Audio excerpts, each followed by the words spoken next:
누군가 여러분에게 당신은 무엇을 위해 살아가십니까? 라고 질문을 던진다면 여러분은 뭐라고 대답을 하시겠습니까?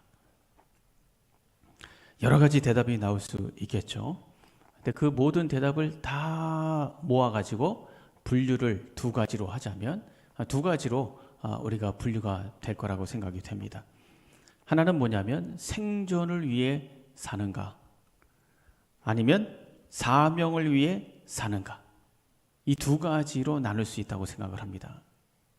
외국의 어떤 프로그램을 보니까요, 어떤 프로가 있냐면 옷도 입지 않고 신발이나 장갑, 어떤 문명의 도구의 도움도 받지 않고 원시 상태의 어떤 밀림이나 무인도 같은 곳에서 21일 동안 생존하는 그런 서바이벌 프로그램이 있더라고요.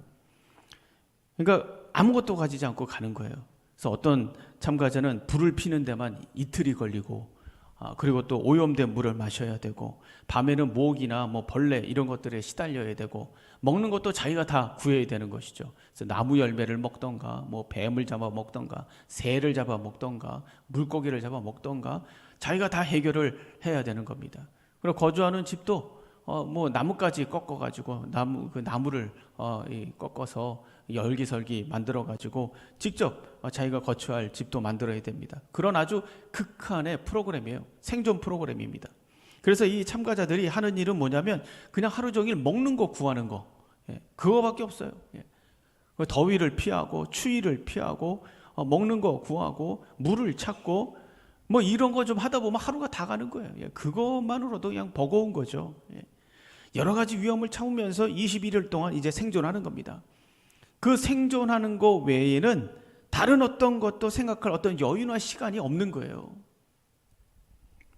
물과 음식을 제대로 먹지 못해서 탈진하는 사람도 있고, 또 심리적인 어떤 고통 때문에 힘들어하는 분도 있고, 또 하다 또 이제 다치는 사람도 있고, 그래서 어떤 참가자들은 중도에 포기하는 사람들도 많이 있더라고요. 여러분 가만히 한번 생각해 보십시오. 사실 우리가 지금 이런 시대에 살고 있지 않은가? 여러분이 살고 있는 시대가 바로 이런 서바이벌 프로그램, 서바이벌 게임을 하듯이 살고 있는 그런 세상은 아닌가?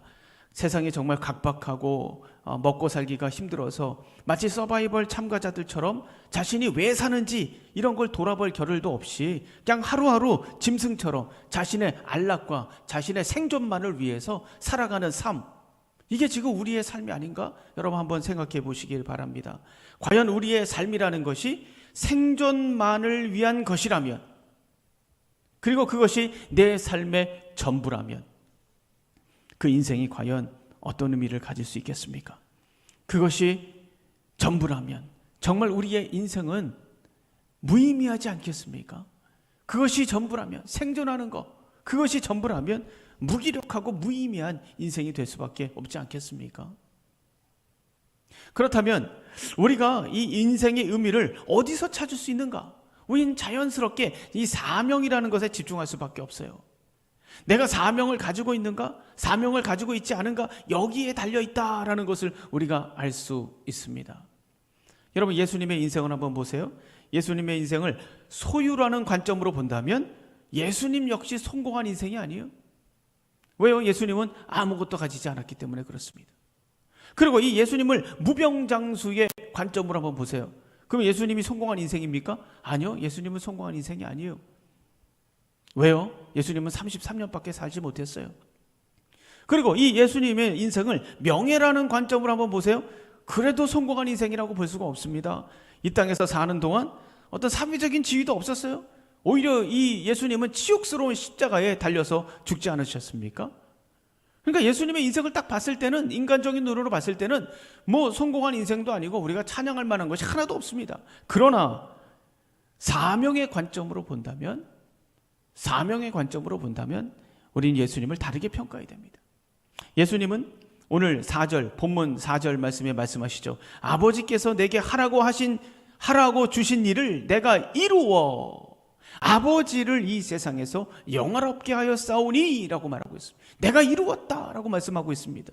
그리고 마지막 순간에 뭐라고 말씀하셨습니까? 요한복음 19장 30절에 나오죠. 내가 다 이루었다 라고 말씀을 하셨습니다. 그러니까 자기의 사명을 다했다라는 거죠. 때문에 우리가 이 사명이라는 관점을 가지고 이 예수님을 본다면 예수님은 그야말로 성공적인 인생을 사신 분이고 최고의 삶을 사신 분이고 의미 있게 가치 있게 인간이 천년만년 산 것보다도 더 값어치 있게 사신 거 아니겠습니까? 왜냐하면 자신이 해야 될 일을 다 했기 때문에 그래요. 사명을 다하는 삶을 살았기 때문에 그렇습니다. 그래서 예수님을 따르는 제자들의 삶을 예수님을 따르는 이 제자의 삶을 살았던 바울, 사도 바울은 뭐라고 얘기합니까? 디모데 후서 4장 7절 8절에서 이렇게 말합니다. 나는 선한 싸움을 싸우고 나의 달려갈 길을 다 마치고 믿음을 지켰으니 이제 후로는 나를 위하여 의의 면류관이 예비되었으므로 주 곧 의로우신 재판장이 그날에 내게 주실 것이며 내게만 아니라 주의 나타나심을 사모하는 모든 자에게 도니라 라고 말하지 않았습니까? 나의 달려갈 길을 마치고 나의 사명을 깨닫고 최선을 다해서 그것을 감당하면서 살아가는 삶이 얼마나 의미 있고 위대한 것인지를 말해주고 있는 말씀이죠. 여러분, 우리는 어떤 사람들입니까? 예수를 구주로 삼고 예수님이 나의 구원자십니다. 그리고 예수님을 닮기 원하는 사람들 아닙니까? 예수님을 따라가기 원하는 사람들 아닙니까? 그래서 예수 믿고 있는 거 아니겠습니까? 한마디로 예수를 따르는 예수의 제자들이에요. 여러분 모두는 예수의 제자들입니다. 그렇지 않습니까? 생존을 위한 삶이 아니라 사명의 삶을 살아야 됩니다. 왜? 우리는 예수님을 따르는 예수의 제자들이니까 우리도 사명의 삶을 살아야죠. 우리는 생존을 위한 삶을 사는 사람들이 아니에요. 사명을 위해서 사는 사람들이에요. 어떻게 하면 사명의 삶을 살 수 있는가? 오늘 본문은 예수님의 기도를 통해서 우리에게 말씀해 주시고 있습니다. 오늘 이 17절 말씀은 예수님께서 기도하신 내용이에요. 그러니까 겟세마네 동산으로 올라가기 바로 직전에 제자들이 있는 그 가운데서 예수님께서 마지막으로 하나님께 올려드린 기도입니다. 그래서 우리는 이 기도를 예수님의 대제사장적 기도다라고 이야기를 합니다. 대제사장적 기도.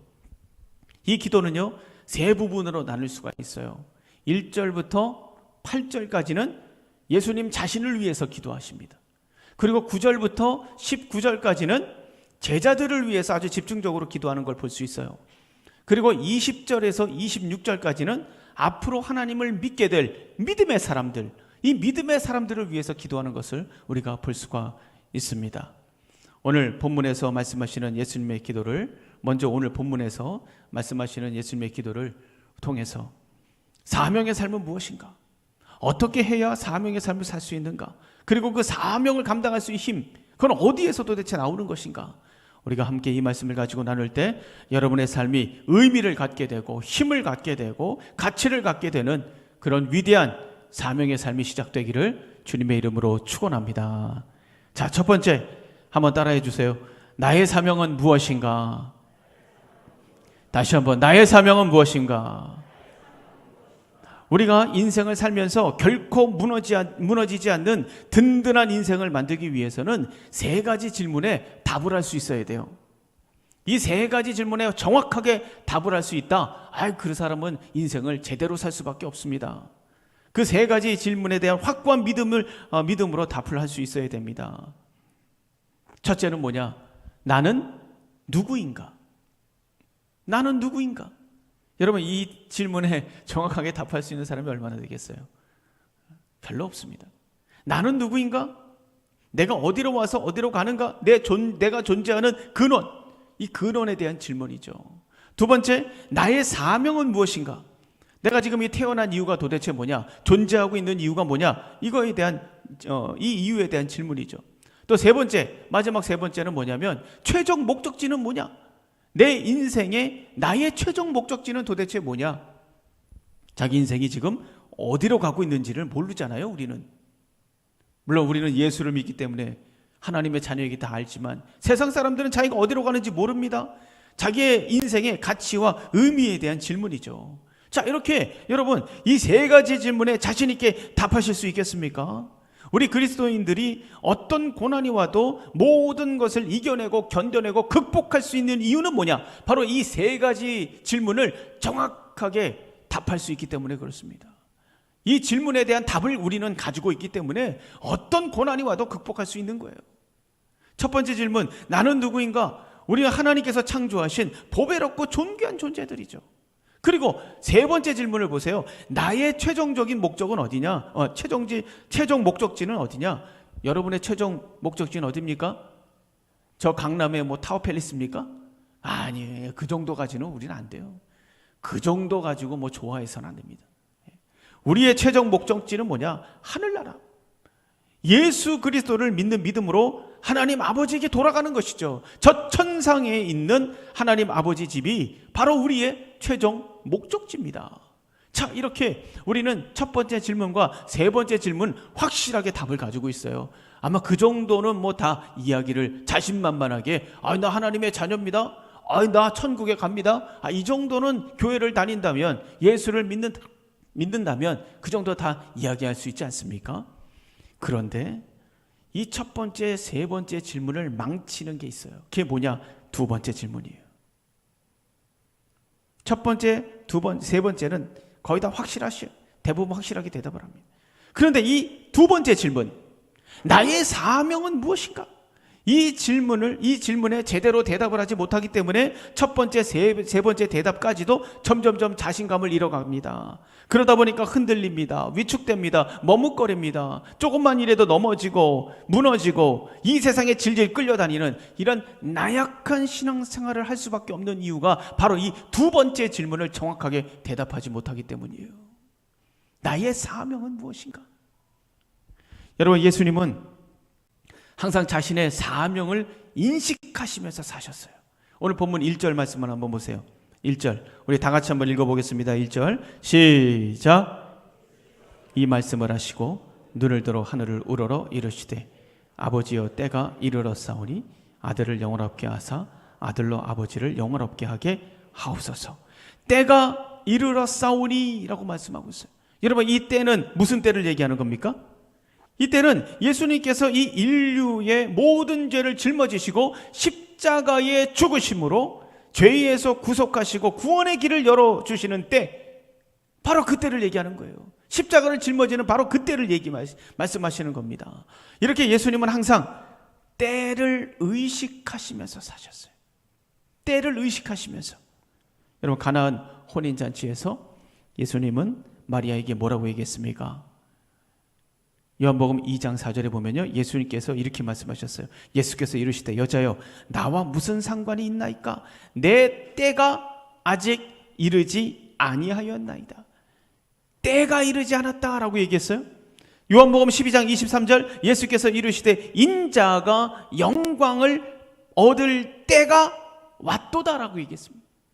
내가 영광을 받을 때가 왔도다라고 얘기를 했단 말이죠. 그리고 요한복음 12장 27절 지금 내 마음이 괴로우니 무슨 말을 하리요? 아버지여 나를 구원하여 이 때를 면하게 하여 주옵소서. 그러나 내가 이를 위하여 이 때에 왔나이다.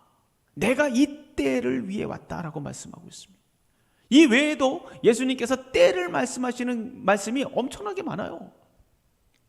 이렇게 예수님의 모든 삶은 자신의 때를 의식했을 뿐만 아니라 때를 중심으로 사셨다라는 것을 알 수 있습니다. 그러니까 그 때를 위해서 준비하시고 땀 흘리시고 수고하시고 병 고치시고 참으시고 인내하시고 사랑하시고 복음 전하시고 제자들과 함께 하시고 기도하시고 모든 삶이 이 때를 중심으로 이루어져 가고 있었다라는 것을 우리가 알 수 있습니다. 다시 말하면 때를 위해서 사명의 삶을 사신 거예요. 사명의 삶. 때를 기억하면서, 때를 인식하면서, 항상 이 때를 의식하면서 사명의 삶을 살았다는 것을 우리가 알 수 있습니다. 그러니까 자신의 사명을 결코 잃어버리지 않는 그런 삶을 사셨다는 것을 우리가 알 수 있어요. 여러분, 우리의 인생은 이 땅에서 딱 한 번뿐이지 않습니까? 이 한 번의 기회를 놓치지 않고 사명의 삶을 살아가고 그 사명을 이루는 삶을 사는 것, 이것이 바로 하나님께서 우리에게 원하시는 거 아니겠습니까? 그래서 고린도전서 10장 31절에 뭐라고 말씀하십니까? 그런즉 너희가 먹든지 마시든지 무엇을 하든지 다 하나님의 영광을 위해서 해라. 영광을 위해서. 사명이 이끄는 삶을 살아라. 이 말씀을 하시는 거 아니겠습니까? 그렇다면 우리의 사명은 구체적으로 어떤 것입니까? 그럼 뭐 예수님처럼 나도 십자가 하나 만들어가지고 그 짊어지고 다녀야 됩니까? 아니죠. 그런 걸 얘기하는 게 아닙니다. 마태복음 16장 24절에 보면 예수님이 이렇게 말씀하세요. 이에 예수께서 제자들에게 이르시되 누구든지 나를 따라오려거든 자기를 부인하고 자기 십자가를 지고 나를 따를 것이다 라고 말씀하셨어요. 그러니까 여기 가만히 보면 나의 십자가를 지고 라고 말씀하지 않고 누구 십자가? 자기 십자가, 자기 십자가. 나의 십자가라고 했다면 그 예수님 그 십자가 짊어지고 다녀요. 근데 여기서는 자기 십자가를 지고 나를 따를 것이니라 라고 말씀하시고 있지 않습니까? 예수님의 십자가는 뭡니까? 우리의 죄를 대신해서 십자가에서 죽으시고 부활하셔서 인류를 구원하시는 일이죠. 이 사명을 통해서 구원의 길을 만드셨고 수많은 사람들이 영생의 기쁨을 얻지 않았습니까? 이것이 하나님께서 기대하시는 예수님의 사명이었습니다. 이건 예수님의 사명이에요. 마찬가지입니다. 하나님은 우리 각자에게 기대하시는 사명이 따로 있다는 거죠. 그래서 뭐라고 말씀하신 거예요? 나의 십자가가 아니라 자기 십자가라고 말씀하시죠. 여러분 한 분 한 분 한 분에게 다 다른 사명이 있다는 것을 말씀해 주시고 있습니다. 그 십자가는 여러분 교회에만 국한되는 게 아니에요. 사명 그러면 뭐 교회에서 일하는 것만 생각하는 분이 있는데 아닙니다. 그건 아주 좁은 생각이죠. 우리의 필드는 교회가 아니고 세상입니다. 우리가 직장에서, 교회에서, 그리고 가정에서, 사업장에서 우리 그리스도인들에게는 거룩한 일이 따로 있는 게 아닙니다. 직장에서 하는 일은 거룩한 일이 직장에서 하는 모든 일들이 거룩한 일이 될 수도 있고 교회에서 하는 일이 세속적인 일이 될 수도 있어요. 그러니까 중요한 게 뭐냐? 자기를 부인하고 자기 욕심을 따르지 않는 거예요. 자기 욕심이 아니라 하늘의 것을 추구하는 것을 얘기합니다. 하늘의 것을. 내가 교회 안에서 이 땅의 것을 추구한다. 그 거룩한 일이 아니에요. 그러나 내가 세상 속에서 하늘의 것을 추구한다. 거룩한 일을 하고 있는 겁니다. 그래서 우리가 이것을 확신하고 주님께 하듯이 최선을 다할 때 그것이 주님의 일이 되는 것이고 사명을 감당하는 거예요. 그래서 골로새서 3장 23절 24절 뭐라고 말씀하십니까? 무슨 일이든지 마음을 다하여 주께 하듯 하고 사람에게 하듯 하지 말라. 이는 기업의 상을 주께 받을 줄 아나니 너희는 주 그리스도를 섬기느니라. 우리가 재산을 늘리고 출세를 하고 자기를 과시하고 기득권을 차지하고 이렇게 자기 욕심만으로 가득하다면 그것이 교회에서 일하는 목사라 할지라도 그것은 결코 주님의 일이 될 수 없다는 거죠. 우리의 사명은 무엇입니까? 우리의 사명은 모든 일 속에 자기의 욕심을 내려놓고 자기의 욕심을 부정하고 부인하고 하늘의 것을 추구하는 것입니다. 이게 바로 우리가 해야 되는 사명이에요. 또 한 가지 중요한 것은 십자가의 목적이 무엇인지 분명히 아셔야 돼요. 자기 십자가를 짊어져라 라고 말씀하셨어요. 십자가의 목적은 그러면 뭐냐? 십자가의 목적이 뭡니까? 사람을 살리는 것이죠. 십자가의 목적은 사람 살리는 거예요. 영혼을 살리는 겁니다. 내 일터에서 최선을 다하는 모습을 통해서 착하고 선하게 사는 모습을 통해서 나눔과 베품을 통해서 정직하고 신실한 모습을 통해서 사람들에게 희망을 주고 기쁨을 주고 용기를 주고 세임을 주고 따뜻한 마음을 전하고 하나님을 생각하게 만들고 그래서 예수 그리스도를 증거하는 삶. 왜 십자가를 짊어지는 거죠? 그렇다면 그 사람은 그 일터에서 십자가의 사명을 감당하고 있는 거예요. 하나님은 우리 모두를 권속이다라고 말씀하셨어요. 권속. 성경에 보면 권속이 무슨 뜻입니까? 가족이라는 뜻입니다. 가족. 여러분은 모두 다 가족이에요. 예수의 피로 하나 된 가족이라고 말씀하시고 있어요. 가족은 서로에 대한 책임이 있어요. 의무가 있습니다. 사명이 있다는 것을 아셔야 돼요. 그래서 여러분, 여러분의 교회를 돌보실 수 있어야 돼요. 왜? 우리는 권속이니까, 우리는 가족이니까, 예수의 피로 하나 된 가족이니까 서로를 돌보셔야 되는 사명이 있다는 것을 여러분 아셔야 돼요. 그래서 여러분, 교회를 돌보셔야 됩니다. 도대체 누가 아프신지, 누가 고난 속에 있는지, 누가 기도가 필요한지, 누가 슬픔을 당했는지, 누가 양육이 필요한지, 누가 돌봄이 필요한지, 누가 경제적으로 고통을 당하고 있는지 여러분 관심을 좀 가지셔야 됩니다. 돌보실 수 있어야 돼요. 우리는 형제다라고, 우리는 가족이다라고 분명히 예수님께서 우리에게 말씀해 주셨습니다. 그래서 이런 부분에 있어서 어떤 특정한 부분이 나에게 어떤 거룩한 부담이 온다, 거룩한 불안이 온다, 뭔가 양육이 필요하다, 저 사람이 양육이 필요하다, 이런 어떤 부분에 있어서 부담이 온다. 그러면 그 사람의 사명은 뭡니까? 양육하는 거예요. 양육하는 거. 그게 그 사람의 사명이에요. 어떤 분들은 자신의 사명이 뭔지 모른다고 말씀하시는 분들이 많죠. 목사님, 제 사명이 뭘까요? 제가 뭘 잘하는지 모르겠어요. 뭘 해야 될지 모르겠어요. 그럼 세 가지 정도를 한번 생각해 보세요. 첫 번째는 뭐냐면, 나의 재능이 무엇인가? 나의 재능. 내가 뭘 할 때 즐겁게 하고 있는가? 그거를 좀 살펴보십시오. 그게 사명이에요. 두 번째는 내가 남다르게 받은 축복이 도대체 뭐냐? 다른 사람들은 없는 것 같은데 나에게 내가 받은 축복이 있어요. 그 축복이 뭐냐? 그게 바로 사명입니다.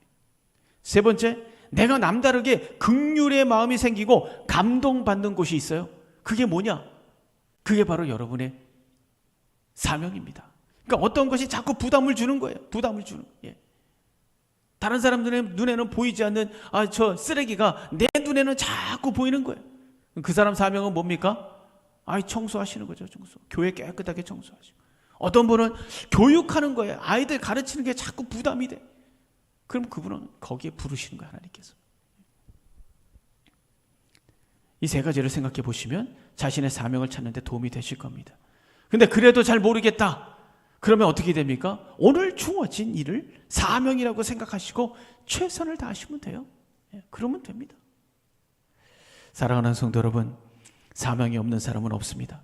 남녀노소를 막론하고 사명이 없는 사람은 없어요. 자기가 모를 뿐이지, 아니면 자기가 외면하고 거부하고 무시하는 것 뿐이지, 사명이 없는 사람은 없습니다. 우리가 분명한 사명을 가질 때 비로소 우리의 삶의 이 존재 가치와 열정과 보람과 감사와 만족과 행복을 느낄 수 있는 거예요. 무엇보다 하나님의 영광을 드러내는 거 아니겠습니까?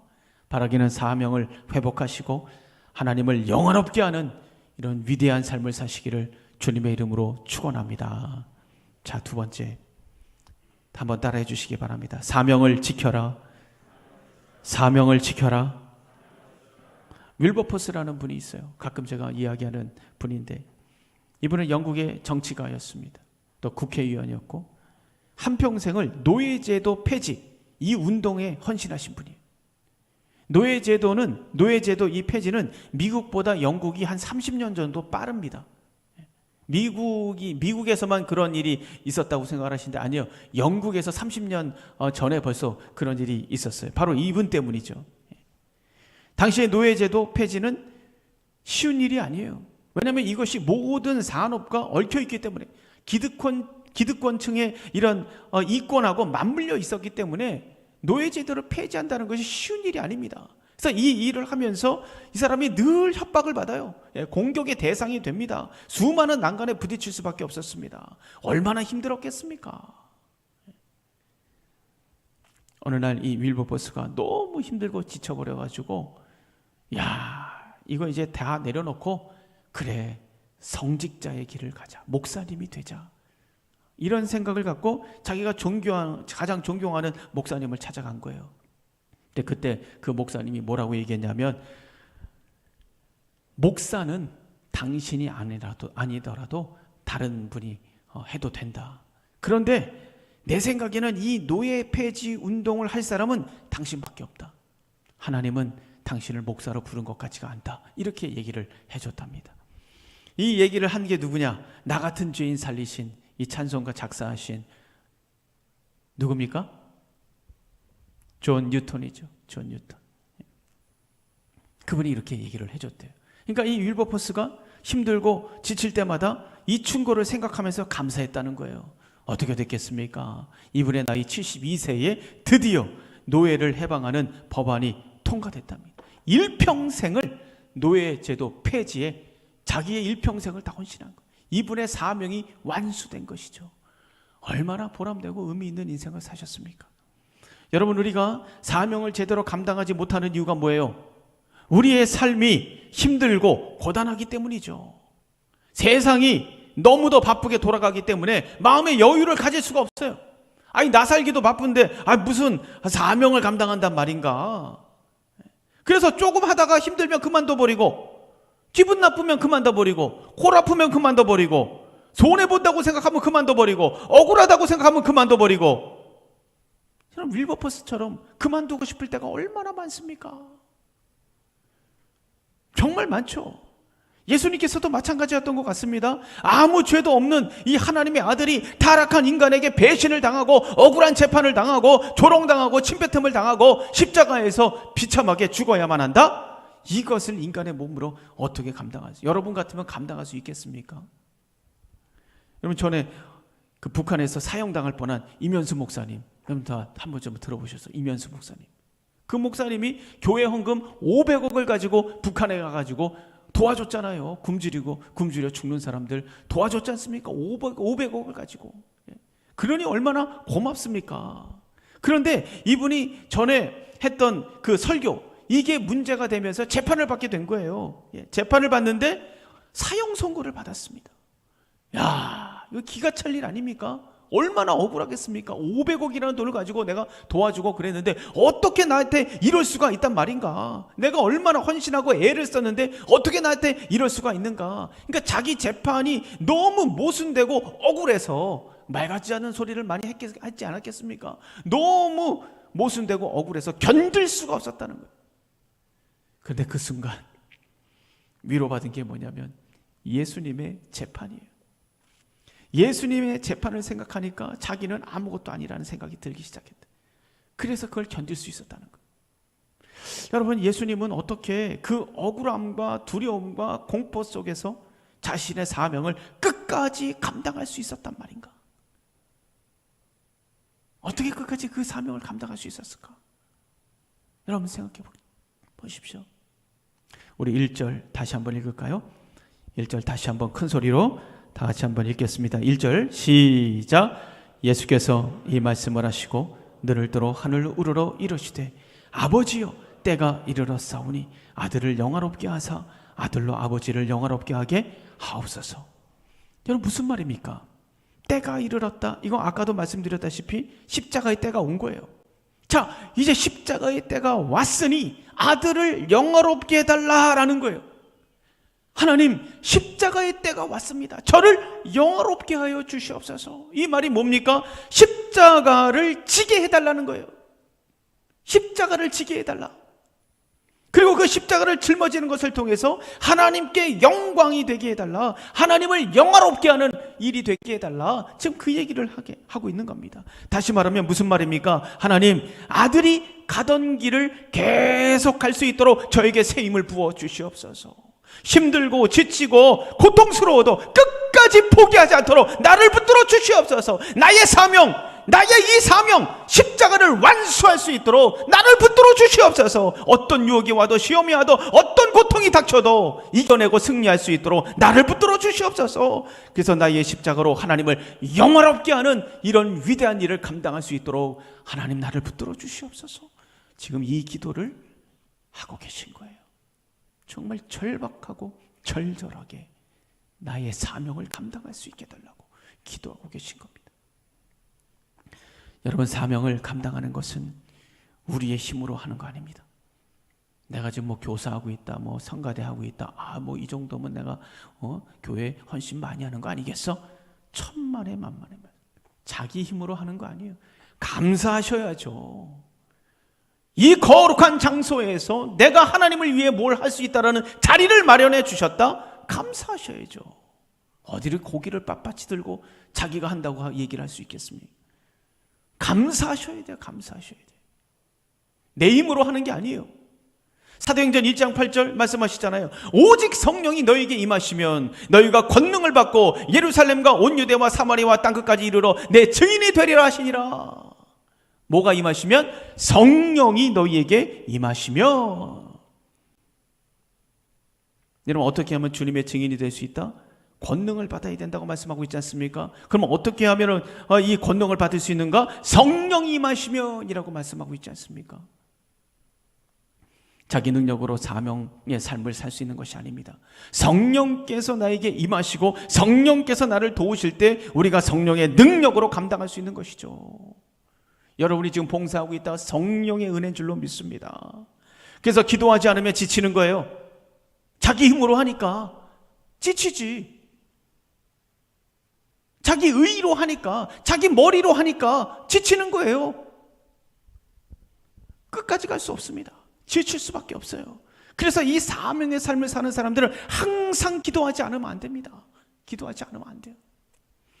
예수님처럼 기도할 수 있어야 돼요. 하나님, 나에게 새 힘을 부어주시옵소서. 내가 가던 길을 계속해서 갈 수 있도록 나를 붙들어 주시옵소서. 나의 사명을 계속 감당할 수 있도록 새 힘을 붙들어 주어 주시옵소서. 힘들고 지치고 포기하고 싶은 마음이 몰려와도 그것이 옳은 길이라면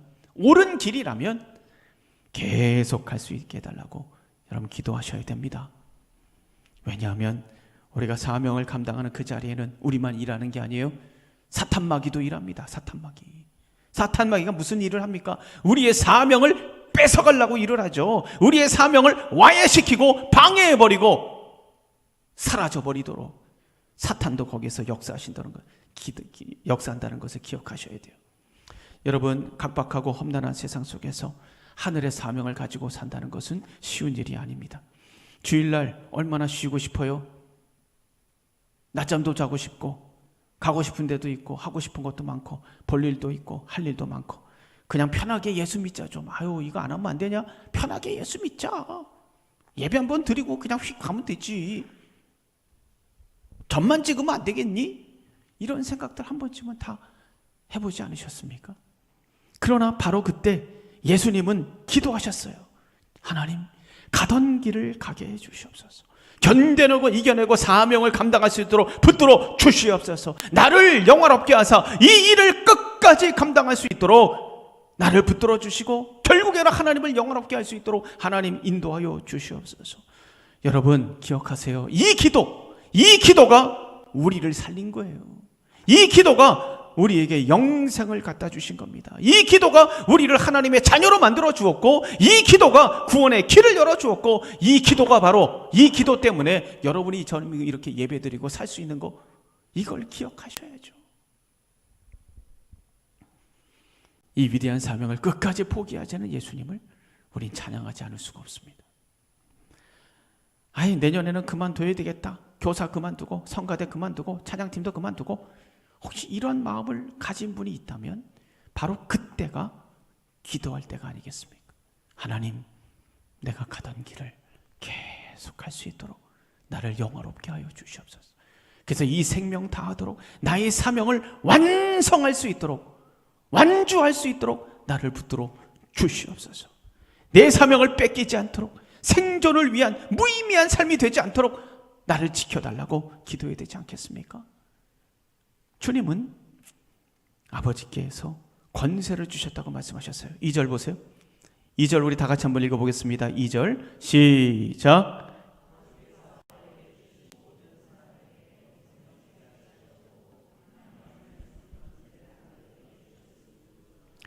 권세의 목적은 많은 사람들에게 생명을 주기 위한 것이다. 그런데 하나님은 우리에게도 권세를 주셨어요. 여러분에게 무슨 권세가 있습니까? 자녀의 권세가 있죠. 요한복음 1장에서 말씀하고 있잖아요. 자녀의 권세를 주셨다. 자기 십자가를 감당할 수 있도록 자녀의 권세를 주셨습니다.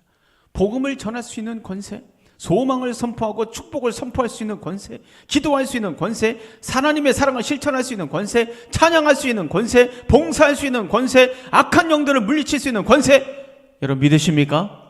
믿으십니까? 여러분에게 이런 권세가 있다는 거 믿으십니까?